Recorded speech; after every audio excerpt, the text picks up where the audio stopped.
Hi, everyone. It's absolutely my pleasure to have Devon Sivill here, who is a lawyer that's passionate about writers and their right to write without fear of being canceled, without fear of defamation, libel, and slander. Karen and I were talking just a little bit before about how even though those definitions might vary state to state, province to province, there's going to be a common ground that Devon will be sharing with us. Devon Sivill is the founder and principal of Devon Sivill Law. Over the course of his career, Devon has gained extensive experience providing legal advice and representation to individual and corporate clients in a wide variety of practices of area, including civil litigation, employment law, administrative, and human rights law. However, we're going to really appreciate the fact that he's got a passion for writers. And with that, Devon, I'm going to let you take over because you've got the knowledge. So thank you so much for being here and sharing that with us. Excellent. Hello, everyone, and thank you, Rusty, for having me back. This is time number three now, so it's great to see a new cohort, and I'm happy to be back. I'm glad that we could make it work. I'm just going to ask you to bear with me for 1 second while I share the slides here. Can everyone see that? Yes. Excellent. All right. By way of introduction, my name is Devon Sivill. As Rusty said, I am the founder and principal of Devon Sivill Law, which opened in 2023. I've been licensed in Ontario since 2014, and I've been doing exclusively litigation work in a variety of areas since that time. And what I want to talk to you today about is defamation, primarily what it is and how authors and creatives can protect themselves and their work. I think it's an important topic. It's one I am, as Rusty said, I like that I get to speak on it. Just as an aside, I like to say that being a litigation lawyer is often like being the trauma surgeon of the legal world, which means that by the time stuff comes across my desk, it's usually about stopping the bleeding and figuring out where we go from here. So I'm always happy when I get to be a little more proactive. And as much as I'm happy to meet you all, I hope that the information that you get from today means that we'll never have to meet in a professional capacity. But having said that, I am always here if you need me. So let me just make sure that I'd be a really bad lawyer if I didn't start with a disclaimer. I promise that I'll keep it short. You can read the slide, but I am somewhat required by the Law Society in Ontario to tell you that the information that I'm going to give you today is general information, and it's presented as legal information, not legal advice. And the reason for that is obviously defamation laws can vary widely from state to state, province to province, territory to territory, and now we're seeing differences in international jurisdictions. So I know that there are folks on the call from everywhere, and that's great. I'm really happy that you're all here. But understand that if you are in need of advice relating to defamation, libel, and slander, you should really consult a licensed professional in your jurisdiction for the most updated and current state of the law, because the other thing we find is that defamation laws also change as technology changes and those kinds of things. This is an area that is certainly not, I would say, not static. So just be aware that that's the case. Um, Again, a little bit about me. I've been practicing as a litigation lawyer exclusively since 2014, which means that I've been doing this for more than a decade now. That's scary to think about. I opened my own practice in October of 2023, and again, as Rusty said, we do a lot of different things. I do a lot of civil litigation, employment law, human rights, and administrative law, and of course, defamation and related matters. And the great part about having my own firm is that post-COVID, I'm able to operate in primarily a virtual first environment, which my clients and the professionals that I speak to seem to appreciate. That means that we can service clients throughout the province of Ontario, and I do so regularly and regularly represent and advise clients at every level of court in Ontario, and also on some transactional matters when the occasion arises. Let's get into it then. I think before we talk sort of in detail about what defamation is and what it looks like and how we can go about sort of making sure that we're protected, we need to really understand how we're going to choose to define it for the purposes of today's conversation. I say that very deliberately. I'm very careful with the words that I use. And the reason that I say that we sort of choosing how we're going to define it for today is because there are slight differences as to what constitutes defamation, jurisdiction to jurisdiction. They all involve some of the same elements. And a little bit later in the presentation, I'm going to show you a visual that's going to sort of illustrate what some of those legal elements are. When I put this presentation together, sort of the first time, I spent a lot of time trying to figure out what we should use as a definition. And one that I came across that I really liked is from the Electronic Frontier Foundation, which, as you may know, is a sort of internet watchdog, but very pro-creative. And so they define defamation as generally, it's a false and unprivileged statement of fact that is harmful to someone's reputation and published with fault, meaning as the result of negligence or malice. I just want to sort of touch on the the end of that piece, that negligence or malice piece. Generally, that is the standard legally, but depending on the type of defamation and the fact-specific circumstances, whether or not that applies will depend again on the circumstances. And a lot of people don't realize that there are actually two separate types of defamation. Defamation is kind of used as a catch-all term, but actually it comprises of both slander, which is verbal defamation, and libel, which is printed defamation. And I think libel is probably most applicable to most folks on the call here. Um, so I mean, I'm going to talk. I sort of did this in a backwards way, and I did it very, very. It was a conscious choice to do it in a backwards way. You may wonder, well, you've just defined defamation. You haven't really told us what it is. Why is there a slide there that talks about common defenses?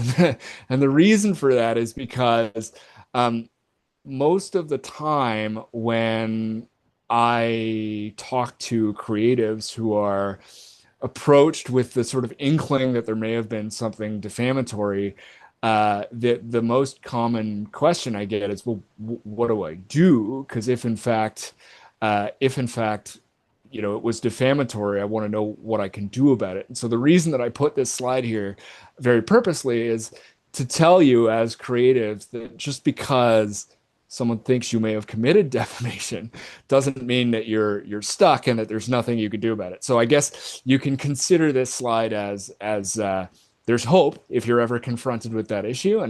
And so um, common defenses to defamation: truth. The whole point of defamatory claims is that somebody has said something false that tends to lower the reputation of the individual or the organization in the eyes of a reasonable person. And so in most jurisdictions, truth is considered an absolute defense.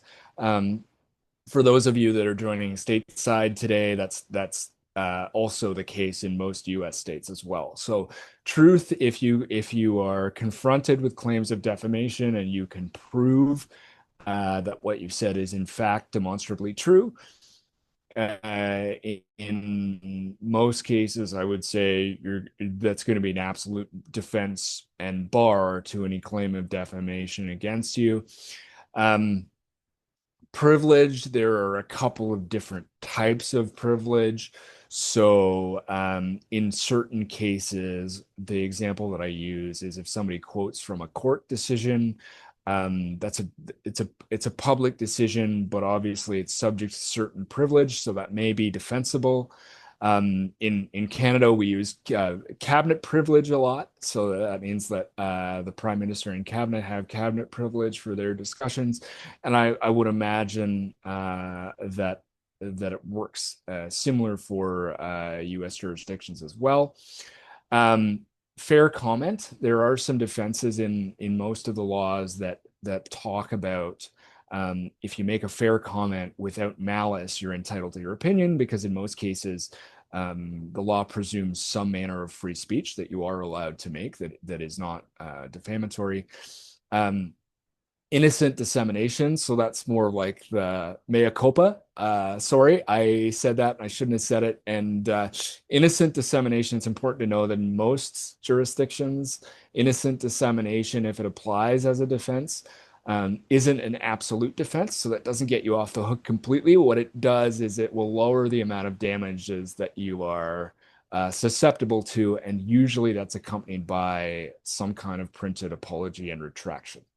Um, and then the other one that I'm going to talk in a little more detail later about is responsible communication on a matter of public interest. That's applicable in most jurisdictions. And I guess I should just say as a general comment, the defenses on these slides are ones that I have chosen that apply most broadly across jurisdictions. So it's important to know that in your specific jurisdiction, there may be additional defenses that are available or not available to you, both based on the facts and on the way the law is written in your jurisdiction.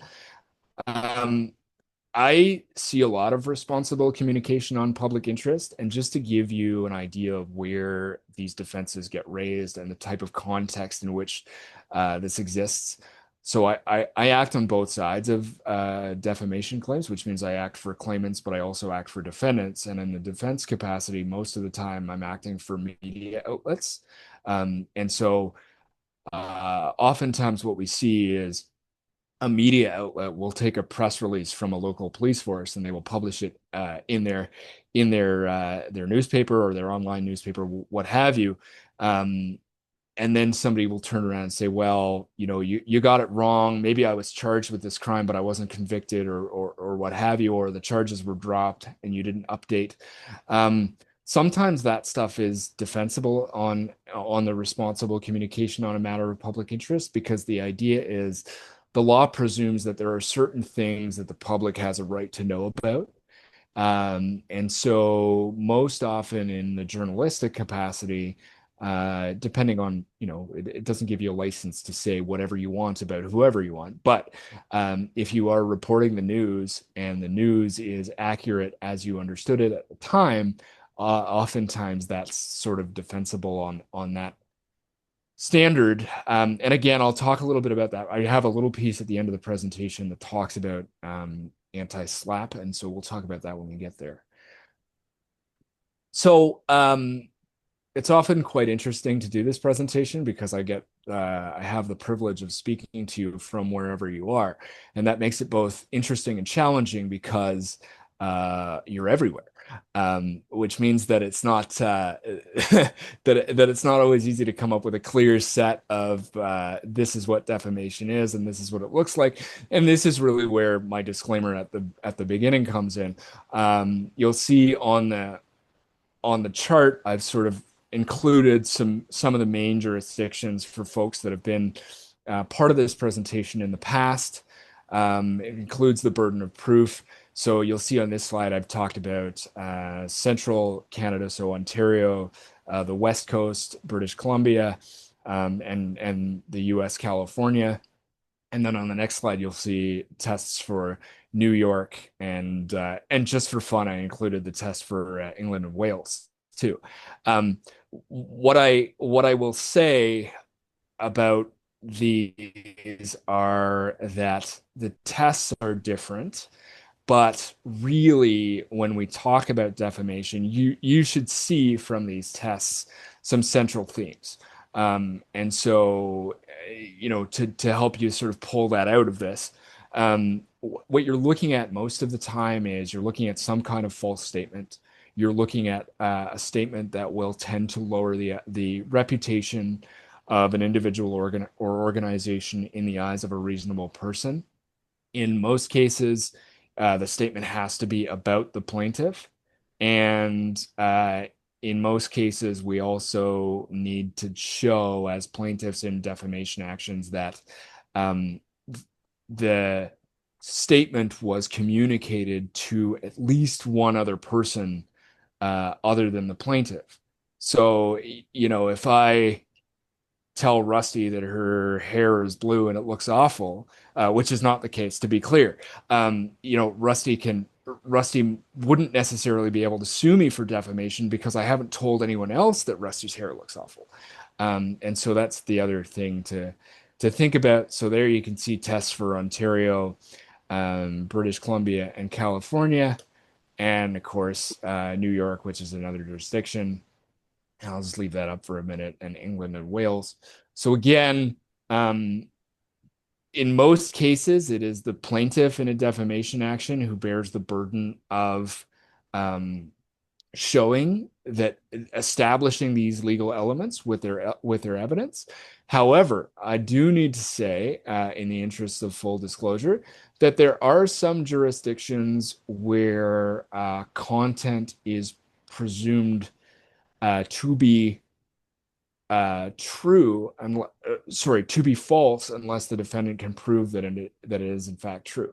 So again, sometimes the onus flips, and your lawyer in that situation would be able to tell you more about it. But I would say, you can imagine, even without a great degree of legal knowledge on this topic, you can imagine that that makes a big difference as to whether claims are viable or not viable and how they can be defended. And the one thing that I should also tell you is, of all the different types of litigation that I do, defamation is often the most fact dependent. So in these cases, you are dealing with these cases can often turn on very minute facts that at the front end you might not think matter. But this is really, when I speak to authors and creatives, what I say is this is where the minutia matters. And oftentimes as authors and creatives, we're trying to find the right words, trying to find those sort of little minutiae to get us to where we need to, the message that we want to send creatively.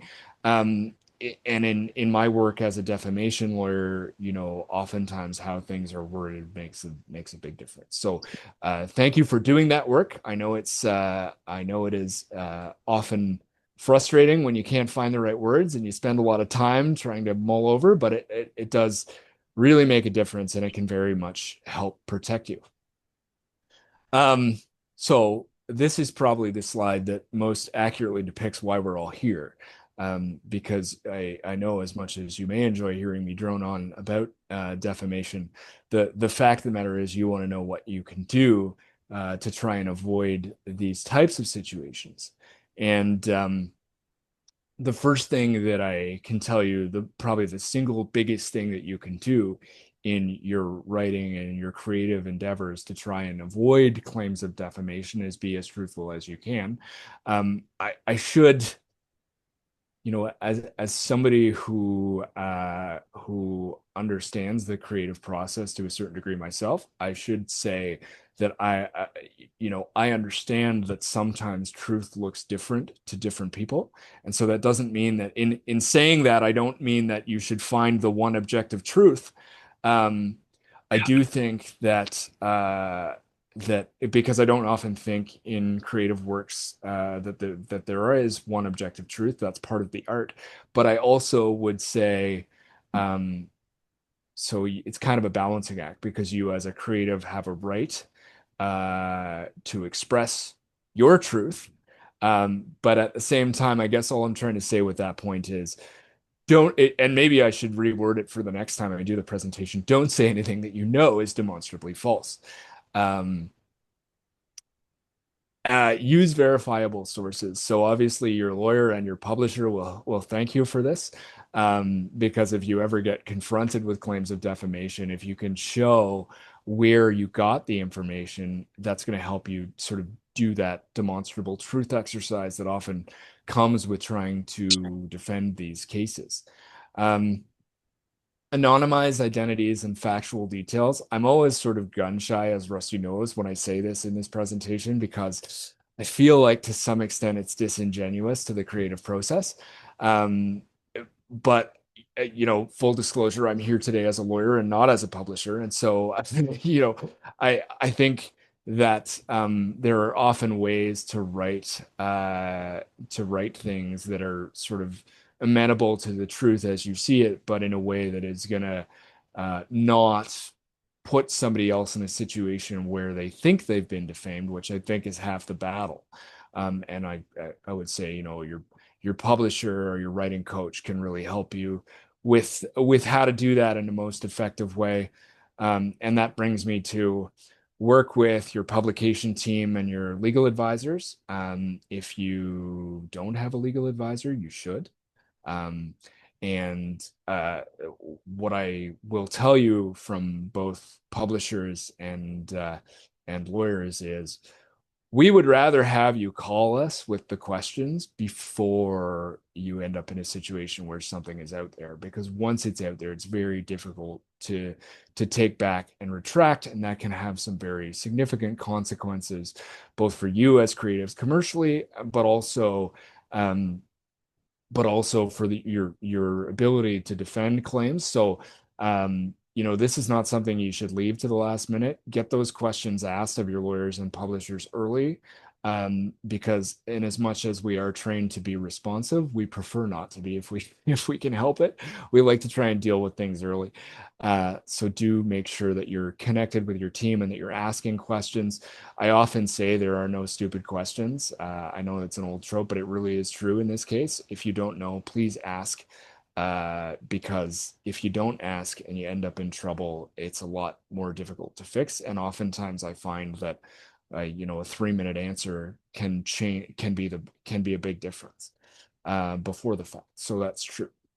Um, be aware of anti-slap legislation. So I don't know, many of you, if you work creatively regularly, will maybe be aware of anti-slap legislation. SLAP stands for strategic lawsuits against public participation. And the reason that I raise it is because almost every jurisdiction that I mentioned on the previous slide does actually have an anti-slap legislation, and I'm not going to talk about it much on this slide. I am going to talap about it a little bit on the next slide, but it is a legal framework in most jurisdictions that can help defend against against claims of defamation. And if in doubt, and this is the catch-all that again I feel icky about talking to creatives about, but if in doubt, consider whether you actually need to write about a particular experience or individual. If you've used all of these best practices and you or your legal team still kind of says, well, you're close to the line, obviously you have creative license and you will need to make those choices.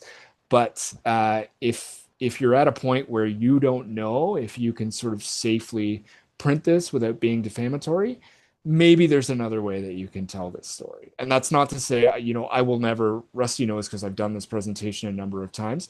I will never, even, outside of my lawyer hat, say that you shouldn't tell a story that you feel needs to be told. What I will tell you is try and do it in the smartest way possible. Uh, so again, anti-slap. I hope that as we go along, that more folks. Each time I do this, I always hope that more folks in the group, will have seen anti-slap stuff and will know that it's out there. But I always like to talk about this because frankly, it's shocking to me the number of creatives that I talk to that don't know that this exists, and don't know why it exists and what it does. So anti-slap, slap stands for strategic lawsuits against public participation. Basically, the the the point of anti-slap legislation is to try and protect those who are expressing themselves on a matter of public interest. Again, it's often used in my practice by media outlets who are conveying very important public information via their journalism practices to the general public, and stuff that the general public needs to know. I'm not going to go into a detailed sort of anti-slap framework, and the reason for that, there's two reasons for that. One is, you'd probably be here all day, and two is that the anti-slap legislation is slightly different in your jurisdiction. So again, that would be something, usually it's not something you ever need to look into unless you're confronted with a claim of defamation. And I hope for your sake that's not the case. but your lawyer would certainly be able to tell you what the framework is and how to use it um, in your jurisdiction. The other thing I'll just say as a sort of a more general comment that maybe I haven't said in previous versions of this presentation is understand that defamation and sort of the ability to advise creatives, it's not something that you want to go to your local wills and estates guy down the street. Like these are very, very specific uh, areas of law. They're very, very technical. And so that's not to say that there aren't that you might not run into a general practitioner who has some defamation experience, but in my experience, most of the time, when you really need a defamation lawyer, you need somebody who does this work a lot. Um, so, um, I always like to end this presentation with some other considerations because we talk a lot about defamation and I talk a lot about the legal framework for defamation and how you can defend it. Um, but as creatives, you also need to be aware that in your own jurisdiction, there are a number of other laws that may be applicable to your creative work. So those are privacy laws. So things like, I'm not to say that any of you would be publishing health information, but certainly in Ontario, there's specific privacy legislation for health information, municipal information, all of that stuff. Be aware of that. Copyright and rights ownership. So again, it's a little bit sort of tangential to defamation, but understand that in most jurisdictions there are copyright principles, and it oftentimes folks who do defamation will do a little bit of copyright and IP work, but intellectual property work can be very technical in and of itself. So understand that they kind of exist sort of together, but they are separate. Um, and then the other one I will say, because I always get questions on this from this presentation, is appropriation of likeness. Um, there are often other, uh, we call them torts. So a tort is a legal wrongdoing, and there are often other heads of damages that can and are pled in conjunction with claims of defamation. Things like misappropriation of likeness, things like public. We have one in Ontario here called um, public disclosure of embarrassing private fact. So even if you and those, as much as they have similar sort of legal tests, they are different heads of damages. So even if you look at it and say, well, it doesn't really fit the test for defamation, so I think I'm good. Understand that there may be other areas of law that are applicable to your creative work.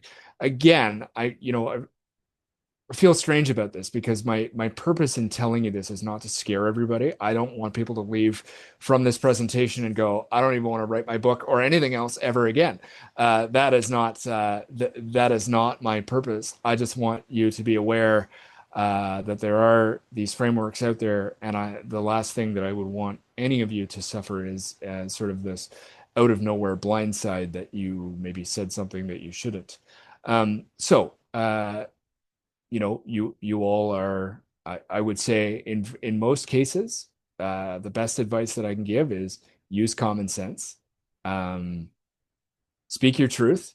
Don't speak it in an inflammatory way if you can help it. Um, Beyond that, I think that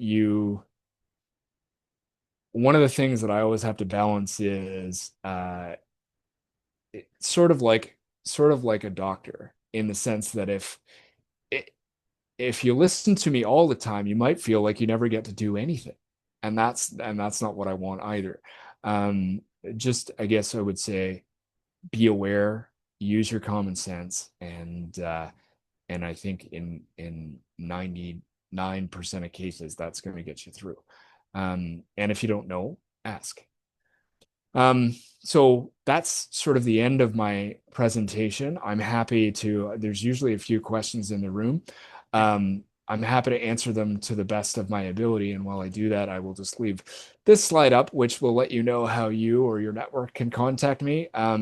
As I said, I do practice in Ontario. I know many of you are not from Ontario, but what I will say is that if you are in need of a good defamation lawyer in your jurisdiction, and you can't find anybody on your own, let me know. I will do my very best to try and connect you. So with that, I will stop talking and I'm happy to answer any questions. Well, Devin, you just answered one of the first questions that was in the chat. Would you have referrals for lawyers in different regions? So thank you very much for that. Sure. Everybody, let's give some jazz hands to Devin. Thank you so much for your Thank you. presentation. That was awesome. Thank you. Thank you. And Emily has a question. And Emily, if you want to come off mute, you're feel free. Speaking to books that are based on a true story. So this would include a max mix of fact and fiction. So Emily, go ahead. Yeah, I guess I don't really know quite what more to say than what I typed in the chat, but yeah, I'm working on something that I'm planning to base on a true story, so more or less use all the facts of a story, but change some things, being very apparent about that on the front end. Um, I guess I'm wondering if there's any sort of like things to have people sign or something to that extent. Yeah, I guess my question's a little nebulous, but I guess are there any thoughts or considerations around that kind of scenario? Well, let's Awesome. hear from Devin, and I have some thoughts too. But Devin, go ahead. So here's the great part about nebulous questions, Emily, is that I get to give a nebulous answer. Um, So what I'll say is that generally speaking, if you talk to most lawyers, we love to have people sign things. Um, so I would say, generally speaking, if you are anonymizing certain facts and circumstances, but you're using other facts and circumstances that are, as are verbatim, I guess one of the things you can always do at the beginning, or usually at the beginning of a book, is to include a disclaimer and say, that certain facts and circumstances have been anonymized. I often will say that if you are writing about one of the things that I see sometimes is if you're writing about criminal charges or criminal activity and that kind of thing, make sure that if there is no conviction yet, that you say that these charges have not been tested in court and there is no conviction. You'd be amazed the number of media outlets that I talk to that forget to do those little updates that make a make a little different. But yes, I think the biggest thing is you can always do some kind of disclaimer. And if you don't know what you need to disclaim, talk to your lawyer or publisher. They will help you with that language. Um, I also think that I guess on your question about releases are great. Um, I think that if you can use them and that it's not going to create more animosity, and by that I mean, if you go to somebody who you're going to write about and say, "Hey, I'm going to write this book," and it might not paint you in a great light, can you sign this release? Uh, Oftentimes they're going to say no, and they're also maybe going to get their tail up to say, what are you writing about? and I don't like that. Now, having said that, I think my answer is if you can get them to sign a release, that's great. Um, but if you can, you certainly should, because a release can in many ways be an absolute bar to defamatory claims. But you sort of have to use it in context, and I think that your legal advisor or your publisher will be able to understand that context better. Mhm. All right, thank you. So, Emily, to add to that, I did a course workshop for writers called Inventing the Truth. So, I would, advise to definitely change things. If somebody is tall and has long hair and is really vain about their long hair, make them bald, you know. So you're going to change certain things that will not change the story, will not change the facts, but will make things less recognizable. Change the settings. I have one writer that has very interesting experience in the sex trade industry and is doing a story in the past, taking, the facts and the figures from this and putting it in the past and in a totally different, venue. So there's lots of ways to stick with your story, the facts, and yet mask everything in there. And then there are those standard, like Devon talked about, the disclaimer in the front. You can say that, there may be some events, places, settings, people that may feel familiar, but this is, while this is based on fact, there have been. And so anyway, I have some of those standard disclaimers and boilerplate introductions that people can use and make for their own. So thank you for asking the question and allowing Devon to give a nebulous answer. That was great, Devon. All right. Caroline, you had your hand up, and then I think there's a comment in the chat from Miriam. I Caroline? think my computer did that. Oh, okay. Your computer did that. All right. Okay. Awesome. So no question this time. So Miriam, my former business partner, is extremely litigious. Her embezzlement is an important part of my story, but not the main part. It was over 25 years ago, and she's currently in another business where fraud and embezzlement are common and easy. Well, I want to discuss some of what happened. I really want to avoid any interaction from her. Am I a coward or just prudent? Miriam, that was a great question. Yeah, that is a great question. I think, I guess I would say this. I will never tell you that trying to be thorough in understanding what your rights and obligations are should ever be interpreted as cowardice. I think that you're right to ask the question. I think I think that there is a rise, just generally, I'll say, I think there is a rise in sort of hyper litigiousness. Um, I think there are a lot of reasons for that. Uh, I think, you have to make some, so I'm gonna give a legal answer that's couched in non-legal language. And in some ways, Miriam, I'm gonna throw it back at you and say some of this is about creative choice making, right? So I think that some of the things that we were already just talking about, things like anonymization and that kind of thing, can certainly help um, with with protecting you. I also wonder, you know, you I don't know your story, but I would say um, the extent to which you feel like you need to discuss this is up to you. And I think, if you're not necessarily going into super gory detail about the details of the embezzlement and that kind of thing, then I mean, I never like to use probably in giving legal advice, but I would say that there's less risk. Um, I do think that you want to be careful. I don't know if this person has ever been charged or convicted. Um, in some ways that helps us as defense lawyers for defamation, because you can very clearly show that there are court records and conviction records and that kind of thing. It's a little bit trickier for folks that have been sort of internally convicted, if you will, of things like embezzlement, but never actually been formally charged and convicted that way. So I think that it doesn't mean you shouldn't write about it.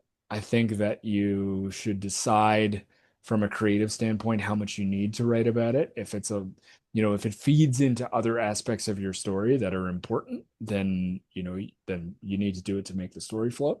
But as Rusty said, like, I think in a case like that, that's a prime sort of case for anonymization, because one of the things that I said at the very beginning of the presentation is, in most jurisdictions, you have to show that you're actually talking about the person who is suing you for defamation. And so if you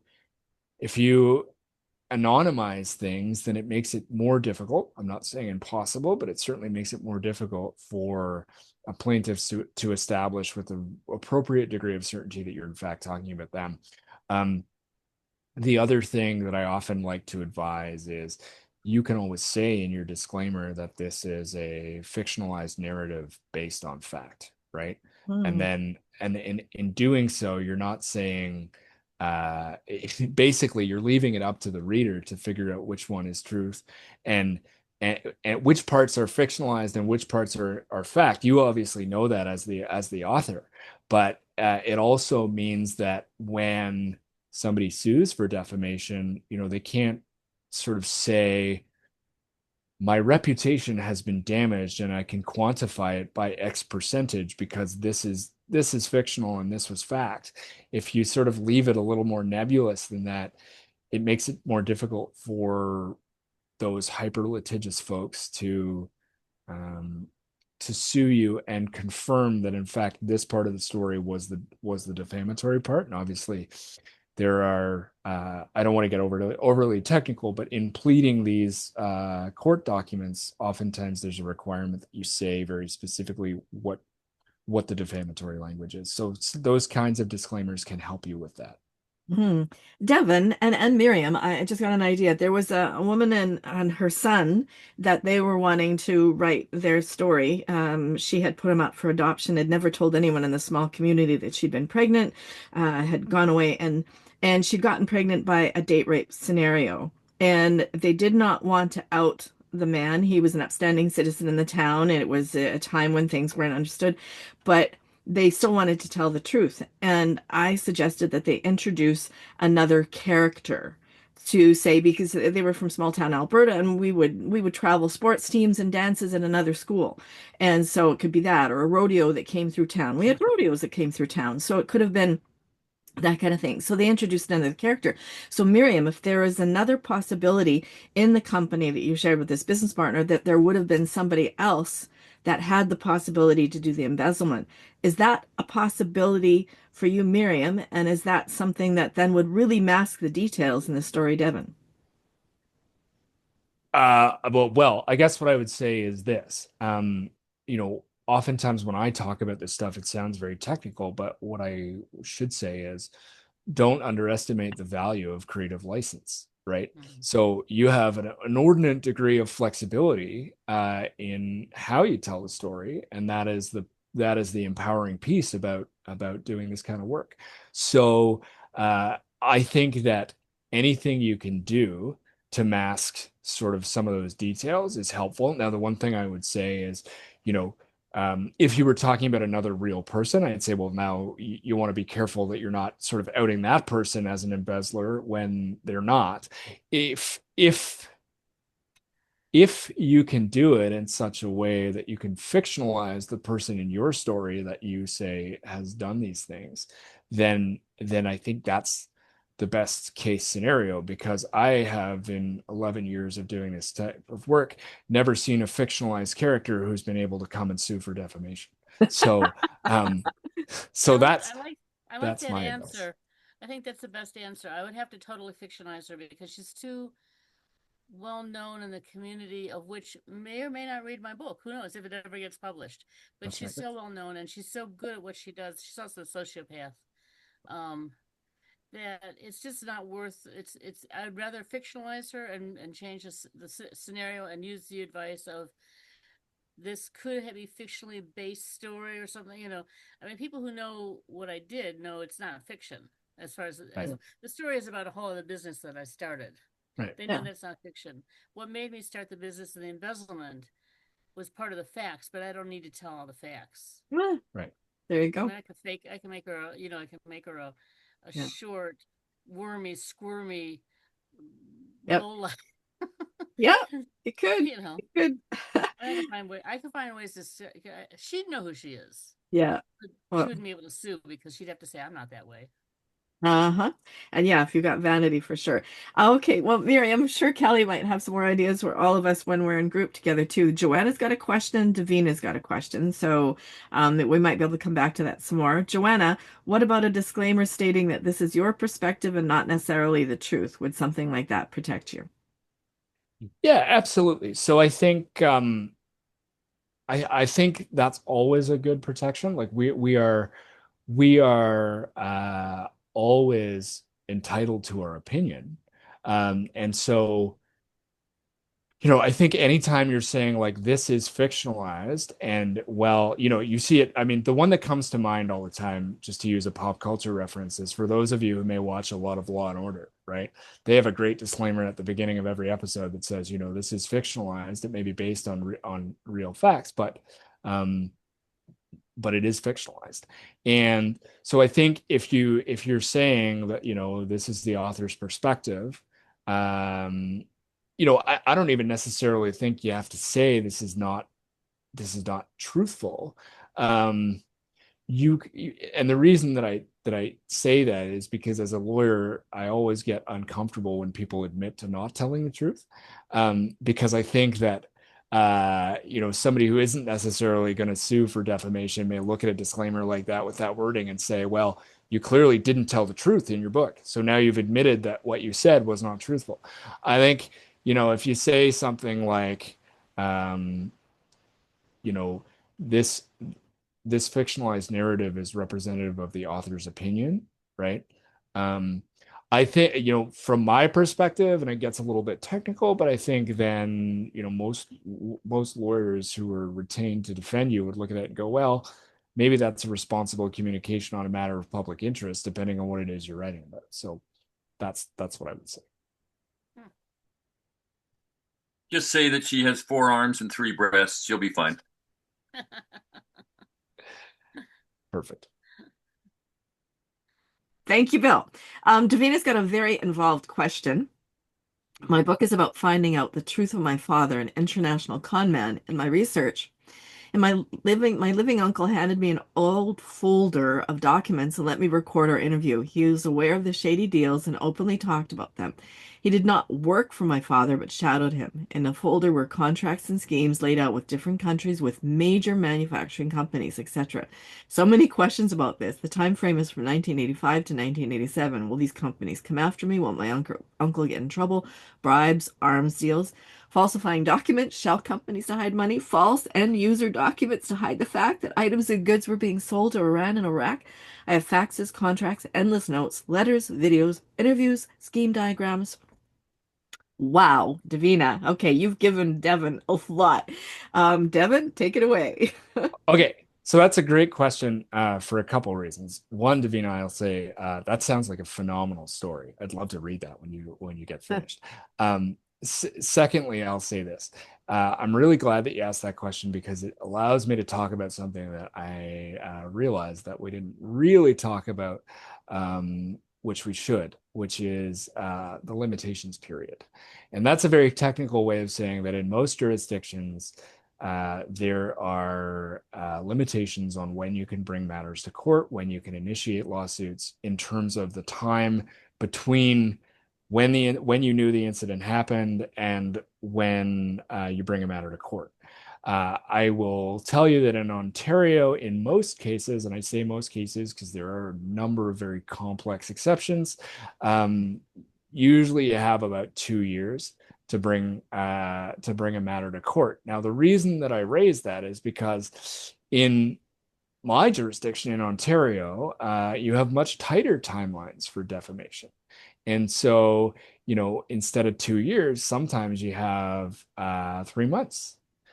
So what I would say is if you're dealing with companies from, the 1980s, there's a bit of a question because the limitation period would generally run, whatever it is, whether it's 2 years or 3 months or what have you, the limitation period generally runs from the date that somebody became aware that they were defamed, right? So even though it involves, dealings from 1980 or whatever, if you publish the book tomorrow and they become aware that, this information is in here tomorrow, their limitation period might be extended, even though all of this stuff happened years ago. What I'll say is a lawyer who knows what they're doing might be able to argue that, that they could reasonably have discovered that this stuff was happening earlier. So it gets a bit technical, and I don't want to wade too far into giving you legal advice. But what I'll say is, I don't, I think it depends exactly what you say, but I don't think that there's a huge risk. I think that if we sort of put risk on a spectrum. The other thing that I'll say, practically speaking, is um, it's it's really expensive to bring these claims, and it's really expensive oftentimes to defend the claims. So just because you say something that somebody can sue for defamation doesn't mean that they will. I there are a lot of times where clients on the defense side of my practice get a letter, but then it doesn't actually end up being anything. It's just an angry letter that says, "Hey, don't do that." Now, that doesn't mean that I think that that should give you all license to go out and defame other people. Not that I think that any of you would. I raise that to say that, we talk about this stuff in a very sort of technical way because that's my obligation as a professional, but there are also practical considerations as to whether or not stuff like this would actually be visited upon you. I appreciate you asking the question because, as I said in the presentation, it's always better to try and know beforehand. I think that I think the other thing is you mentioned that a lot of your research comes from interviews and that kind of thing. So one, interviews can be corroborated is the great part about interviews, right? Like you can corroborate that information through other sources or through your interviewee. So that's going to help you in terms of demonstrating truth. The other piece that I would say is, like, if you're dealing with the truth of an international con situation, I would argue that that's probably going to fit under a matter of public interest that maybe people want to know about, especially if it involves, large scale embezzlement and that kind of thing. Now, I want to be careful because that doesn't mean that I am telling you that you should say whatever you want and it's completely defensible and, have at her, basically. But I will say that, I think that there are certainly some avenues that could insulate you from claims of defamation just in the way that you tell the story. And I would say it's always wise to use sources that can be corroborated. So, I mean, you may not need this yet, but if you have a tape recorded interview, right? It might be wise if you're worried about, defamatory claims, maybe you can put that content, or a lawyer working for you can put that content in an affidavit, that kind of thing, just to make sure that if there was ever any claim, you can use that as sworn evidence of truth to try and insulate you from those claims. I personally don't see that there's a huge risk. But I mean, you never, I guess what I would say is one of the difficult parts about doing defamation work is it's very emotional on both sides.